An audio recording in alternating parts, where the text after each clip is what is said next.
What's up, everybody, and welcome back to my channel. It's time for another recap of what went down on this week's episode of Married at First Sight. First of all, Bennett saying that he feels like he died and went to heaven when he scored his wife Amelia is just too perfect for words. I swear this is like the cutest, most perfect couple to ever come from this show. Like, they just fit so well. And like the fact that he comes dressed in his outfit, he's like, I don't know if I'm dead or alive, and dead in heaven or alive right now. And I'm like, this is the outfit that you choose to wear in heaven, this yellow muumuu dress thing. All right, do you, boo. Like, it seemed to have matched Amelia perfectly because she was wearing her very own like green and black plaid lumberjack kind of onesie for bed. Like, they honestly are just so unique that it's amazing that they fit this well with each other. Like, imagine them with like straight-laced people, you know what I mean? I feel like someone like me, or like maybe you as well, if you're just more like, I don't know, like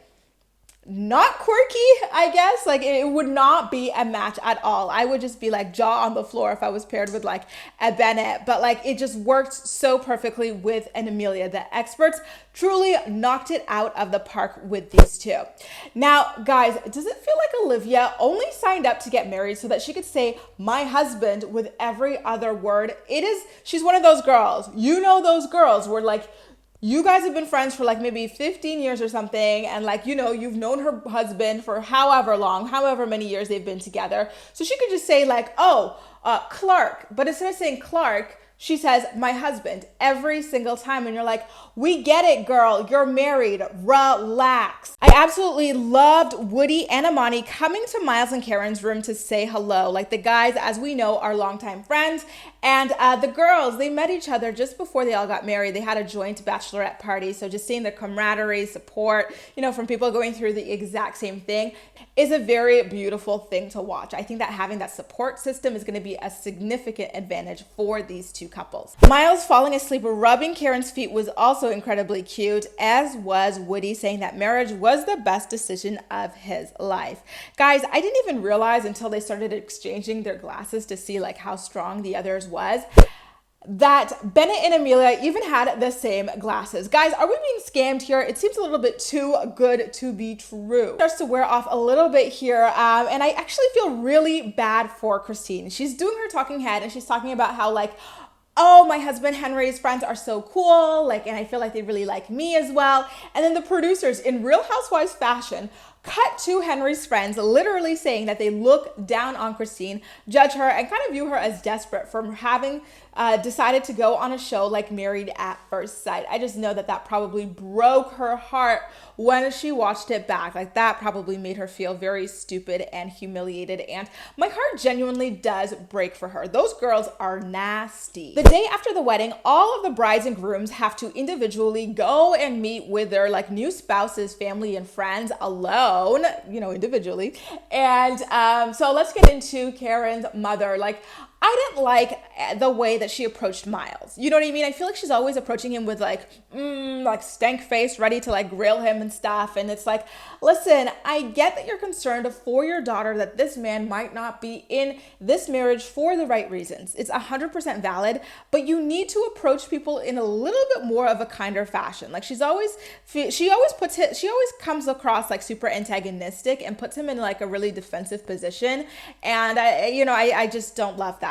I do have to give her credit though and say that by the end of the brunch, she truly did warm up to him and like give him a lot of positive reassurance. And she even said like, listen, if my daughter doesn't like you, then I think I might have to have a little bit of a talk with her, because I see you as a very warm person that I welcome into my family. And so I really love that she, and she was the same way the last week's episode as well. She approached him very antagonistically, and then by the end she warmed up to him. And so I kind of feel like, why don't we keep the way that you come across in the end and approach people from the beginning with that? How about that? Because, you don't want to have like a hostile conversation with someone just because you don't know how to properly approach them. Like, again, her concerns are valid and everything, and she always ends her conversations positively, but she needs to start positively as well moving forward. Meanwhile, on the flip side, Miles's mom made me cringe as well when one of her first questions to Amani at their brunch was, so how do you feel about submitting? Girl, in 2020, like, are we still on this? Are we still on this? That this is a top priority? Like, I hate it. I don't like these kinds of questions. Like, Karen is an older woman, older than her husband. Like, she's got her own thing going. She's got her own independent stuff going. So it doesn't have to be a priority for her to feel like she needs to, because that's how I perceive it. Maybe I'm wrong, but I perceive like this whole like, are you submissive type stuff as a woman having to downplay all of her accomplishment and where she's at in her life to make a man and his small ego feel comfortable. Like, Karen is further along in her career and her life and stuff, so she doesn't have to, adhere to these like old school notions of submission. But let me say this: Karen said that she feels like that is the kind of dynamic that she wants to have with Miles, and so she's open to it. But if she weren't, that would have been okay too. I just don't love that this is the first question that comes straight out of the gate, because to me, kind of, I don't know, I don't love it. I do not love it, especially from a mom. It's like, mom-in-law, you don't need to know the intimate details of the dynamic that I have with your son. It's a little too much. So why don't you just, finish your little grits and ask something a little less personal. Meanwhile, while Bennett was meeting with Amelia's family, her mother breaks it to him that she's, applied to residencies in other states. So she might have to, and he might have to as her husband as well, if he wants to stay in this marriage, move out to complete those residencies one day. And it seems like he was pretty okay with it. And then when her brother, by the way, said she is like a ring pop, but when you taste it, I was like, pause. It turned out to be a diamond. Maybe I'm just a little bit in the gutter sometimes, but I didn't love that analogy for someone's sister. Now, does Bennett's mom remind anyone else from the mom in Shameless? I'm going to paste a photo right here. I don't remember whose mom she was, but I remember there was this like really like awkward, quirky mom in Shameless in the early seasons, especially. I stopped watching after season 3, and she just reminds me so much of her. And I really like these kinds of personalities. I find them really cute. But on the opposite end of the spectrum, we've got Henry's dad.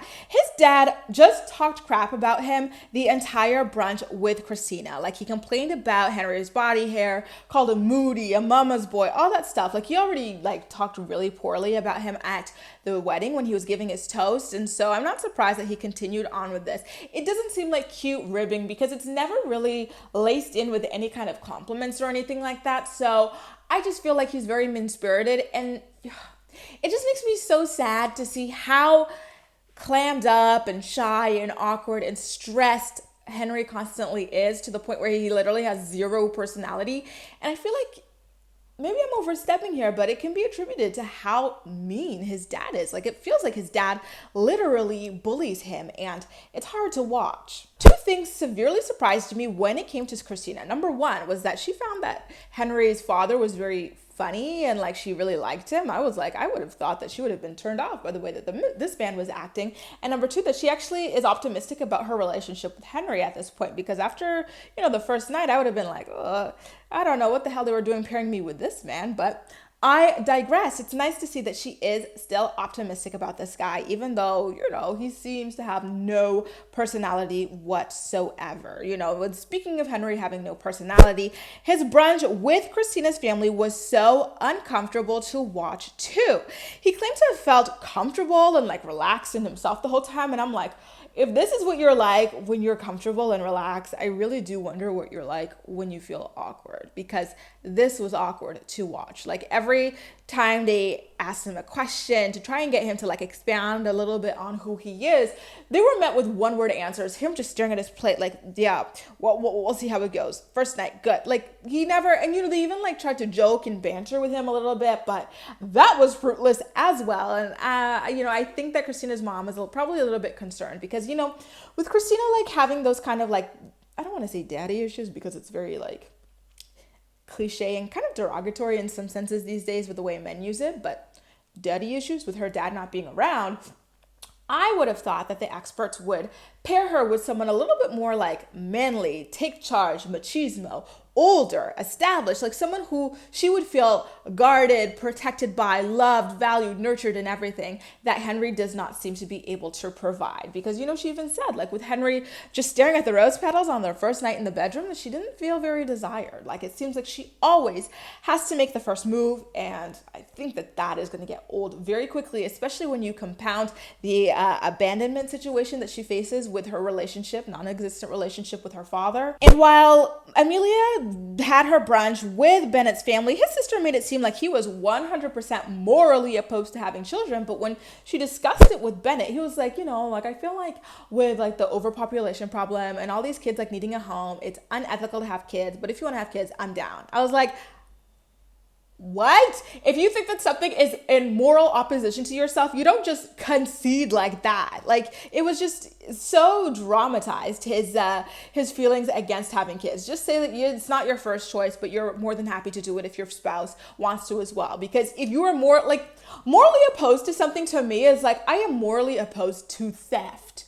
Okay, I don't want to steal, I don't want to scam, I don't want to pickpocket. So if my partner wants to do these things, I would not change my mind because I am literally morally opposed to it. So I don't know why Bennett used these choice of words. I found it really pretentious. Like, just say that it's not your first choice. You're happy to be kid-free, but you're also happy to have kids as well. Like, you're agnostic about having children, dude. Let's calm the dramatics down a little bit here. Anyway, you guys, that is a recap of the more interesting bits of this week's episode of Married at First Sight. But as usual, I'm more excited to hear what you have to say about everything. So please make sure to leave all of your thoughts and opinions in the comment section down below. And as usual, we'll chat.